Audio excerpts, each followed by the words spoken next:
2013-2014 სასწავლო წლიდან სახელმძღვანელოები, რომლებიც აქამდე იყო საყიდები, იქნება უფასო. და ჩვენ მიგვაჩნია, რომ ეს არის ის ვალდებულება, რომელსაც სახელმწიფო უნდა ახორციელებს.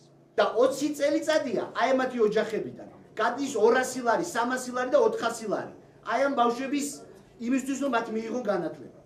ეს იცოდეთ ყველამ, ვინც მე მესაუბრებით იმის თაობაზე, რა ქვია, ვიღაცის უფლებებზე. აი თითოეული ამ ბავშვის ოჯახიდან 200-300 ლარი გადის 20 წლის განმავლობაში. და იცოდეთ, რომ ეს დამთავრდა. იმიტომ რომ ამათი უფლებები არის უზენაესი საქართველოს კონსტიტუციის და ჩვენი მორალის და შეხედულებებიდან გამომდინარე. დიდი მადლობა. ბატონ გიორგი, ის წესი, რომელსაც თქვენ ახლა აიყრდნობით, არაკონსტიტუციურია. და წინააღმდეგობაში, ეს არის შაშკინის მიერ შეტანილი მუხლი გრიფირების წესი.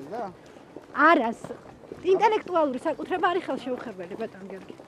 უნდა აიღო და შეიტანო ეს სასამართლოში. აპირებენ გამომცემლები. არა, შენ ჯიპაში მაგისთვის არ მოგამზადე, რომ აქტიური მოქალაქე იყო. ბატონო გიორგი, გამომცემლები ამბობენ ამას. გამომცემლები. აპირებენ რომ იჩივონ. მენდუქიძე, გამომცემლები, კიდე რამდენი ვინმე. აი ესე